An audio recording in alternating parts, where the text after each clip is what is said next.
అనంత కరుణామయుడు అపార కృపాశీలుడైన అల్లాహ్ పేరుతో ప్రారంభిస్తున్నాను. సూరే అల్ ఫతహ్ ప్రవేశిక. బనీ ఖుజా నాయకుడు బుదయిల్ బిన్ వర్ఖా తన తెగకు చెందిన కొందరు వ్యక్తుల్ని తీసుకుని అక్కడ ఆయన్ని కలుసుకున్నాడు. మీరు ఏ సంకల్పంతో వచ్చారని అడిగాడు. ఆయన సల్లల్లాహు అలైహి వసల్లం, మేము పోరాడటానికి రాలేదు, కేవలం దైవగృహ దర్శనం ప్రదక్షిణ మాత్రమే మా ఉద్దేశమని సెలవిచ్చారు. ఇదే విషయాన్ని అతను ఖురైష్ నాయకులకు చెప్పివేశాడు. ఈ పవిత్ర మసీద్ సందర్శకుల్ని ఆపవద్దని సలహా ఇచ్చాడు. అయినా వారు తమ మంకుపట్టు వదలలేదు. వారు అహబీష్ నాయకుడు హులైన్ బిన్ అల్హమాను ప్రవక్త శ్రీ సల్లల్లాహు అలైహి వసల్లం వద్దకు పంపారు. అతడు ఆయన్ని తిరిగి వెళ్ళిపోవడానికి ఆయత్తపరచాలని వారి కోరిక. ఖురైష్ నాయకులు అనుకున్నదేమిటంటే, మొహమ్మద్ సల్లల్లాహు అలైహి వసల్లం అతని మాట వినకపోతే అతడు ఆగ్రహంతో వెనుతిరిగి వస్తాడు. అప్పుడు అహబీష్ శక్తి అంతా మాకు తోడవుతుంది అన్నది. కానీ అతడు వచ్చి కళ్ళారా చూసుకున్నాడు. బిడారులో మొత్తం జనులు ఎహరం కట్టుకునే ఉన్నారు. హద్ వంటలు నిల్చొని ఉన్నాయి. వాటి మెడల్లో కంఠపాసాలు ఉన్నాయి. వీరు పోరుకు కాదు, దైవగృహ ప్రదక్షిణానికి వచ్చారని తేట తెల్లమయ్యింది. ఇది చూసి అతను ప్రవక్త శ్రీ సల్లల్లాహు అలైహి వసల్లంతో ఒక్క మాట పలకకుండా మక్కాకు తిరిగి వెళ్ళి ఖురైష్ నాయకులకు అతి స్పష్టంగా చెప్పివేశాడు. ఈ జనులు దైవగృహం మహత్తును నమ్మేవారు కాబట్టే దాని సందర్శనానికి వచ్చారు. మీరు వారిని అడ్డగిస్తే అహబీష్ ఆ పనిలో మీకు ఎంతమాత్రం తోడుగా నిలువరు. మేము మీకు ఒడంబడికదారులమయ్యామంటే మీరు పవిత్రతల్ని కాలరాస్తూ ఉంటే అందులో మీకు మద్దతు ఇవ్వడానికా అని. ఆ తర్వాత ఖురైష్ పక్షాన ఉన్న ఉర్వా బిన్ మసూద్ నఖ్ఫీ వచ్చాడు. అతను తన దృష్టిలో ఉన్న ఉచ్చ నీచాలు బోధించి ప్రవక్త మహానీయుల చేత మక్కాలో ప్రవేశించే సంకల్పాన్ని విరమింపజేయాలని ప్రయత్నించాడు. కానీ ఆయన సల్లల్లాహు అలైహి వసల్లం బనీ ఖుజా నాయకుడికి ఇచ్చిన సమాధానమే అతనికి ఇచ్చారు. మేము పోరాడేందుకు రాలేదు, దైవగృహాన్ని గౌరవించేవారుగా ఒక ధార్మిక విధిని నిర్వర్తించేందుకు వచ్చాము అని. తిరిగి వెళ్ళి ఉర్వా ఖురైష్ జనులకు ఇలా తెలిపాడు. నేను హిస్రా నజాషీ రాజుల రాజసభల్లో వెళ్ళి చూశాను. కానీ దేవునిపైన ఒట్టు, మొహమ్మద్ సల్లల్లాహు అలైహి వసల్లం సహచరులు మొహమ్మద్ సల్లల్లాహు అలైహి వసల్లం పట్ల కనబర్చే ప్రేమానురాగాలు, ఆత్మ అర్పణ భావం వంటి దృశ్యం ఏ మహాలైన రాజుల దర్బారులోనూ చూడలేదు. వీరి స్థితి ఏమిటంటే, మొహమ్మద్ సల్లల్లాహు అలైహి వసల్లం వుజూ చేస్తూ ఉంటే ఆయన సహచరులు ఒక్క నీటి చుక్క కూడా కింద పడనివ్వటం లేదు. అదంతా తమ ఒంటిపైన బట్టలపైన పులుముకుంటున్నారు. ఇక మీరే ఆలోచించుకోండి, మీరు ఎవరిని ఎదిరించబోతున్నారో అన్నాడు.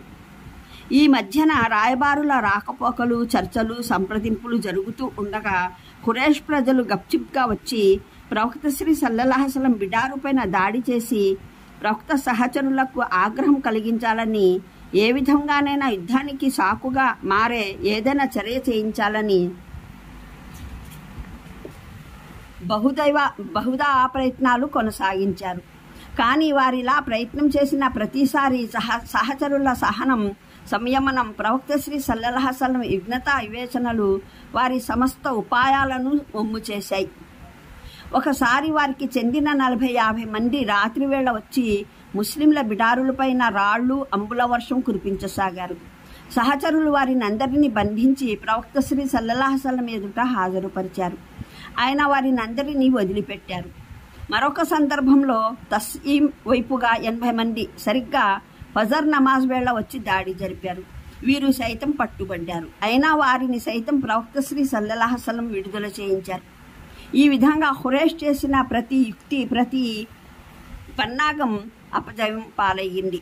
చివరికి ప్రవక్త శ్రీ సల్లల్లాహు అలైహి వసల్లం స్వయంగా తన పక్షాన హజరత్ ఉస్మాన్ రజియల్లాహును రాయబారిగా మక్కాకు పంపారు. వారి ద్వారా ఖురైష్ సర్దారులకు పంపిన సందేశంలో, మేము యుద్ధం చేయడానికి రాలేదు, సందర్శనానికి హదీతో పాటు వచ్చాము, ప్రదక్షిణ ఖుర్బానీ చేసుకుని తిరిగి వెళ్ళిపోతాము అని తెలిపారు. అయినా వారు అంగీకరించలేదు.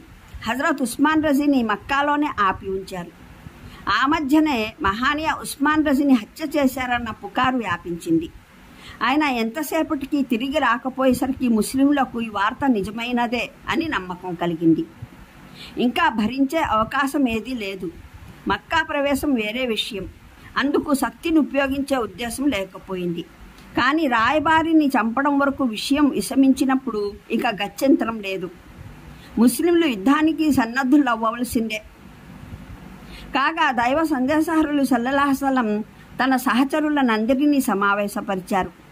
ఇక ఇక్కడి నుండి మరణించేంత వరకు వెనుకంజ వేయము అని వారి చేత ఒక ప్రతిజ్ఞ బైట్ చేయించుకున్నారు.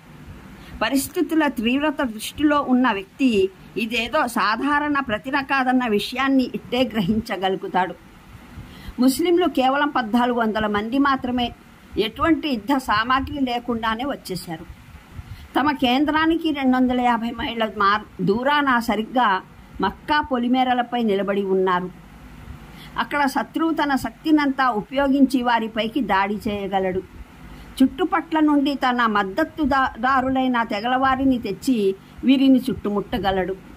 అయినప్పటికీ ఒక వ్యక్తి తప్ప పూర్తి బిడారు చావడానికైనా చంపడానికైనా సిద్ధమేనని ప్రవక్త శ్రీ సల్లల్లాహు అలైహి వసల్లం చేతి మీదుగా ప్రతినబూనడానికి సన్నద్ధమయ్యింది. ఈ జనుల విశ్వాస శుద్ధికి, దైవ మార్గంలో వీరి స్వయం సమర్పణ భావానికి ఇంతకు మించిన మరో వేరే నిదర్శనం ఏది కాగలదు? ఈ ప్రతినే బైతుర్ రిజ్వాన్ అన్న పేరుతో ఇస్లామీయ చరిత్రలో ప్రసిద్ధమైంది.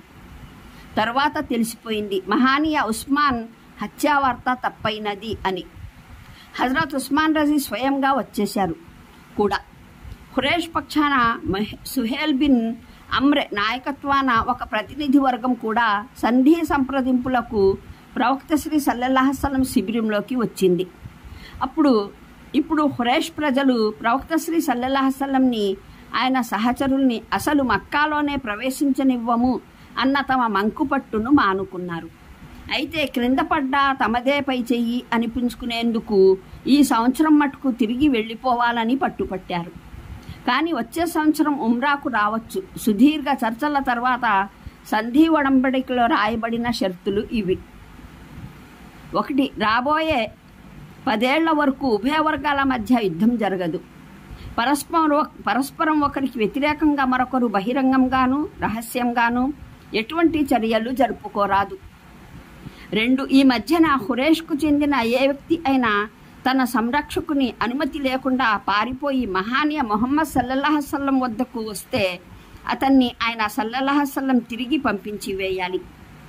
అలాగే ఆయన సల్లల్లాహు అలైహి వసల్లం సహచరుల్లో నుండి ఎవరైనా ఖురేష్ వద్దకు వెళ్ళిపోతే అతన్ని వారు తిరిగి పంపరు.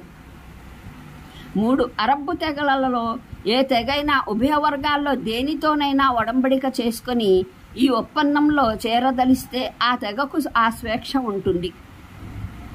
4. మహానీయ ముహమ్మద్ సల్లల్లాహు అలైహి వసల్లం ఈ సంవత్సరం తిరిగి వెళ్ళిపోవాలి. వచ్చే సంవత్సరం ఉమ్రాకు వచ్చి 3 నాళ్ళు మక్కాలో నివసించగలరు.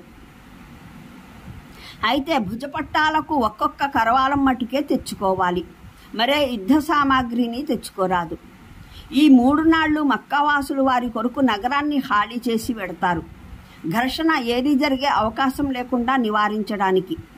అయితే తిరిగి వెళ్లేటప్పుడు ముస్లింలకు తమ వెంట ఇక్కడి వారిని ఎవరిని తీసుకువెళ్లే అధికారం ఉండదు.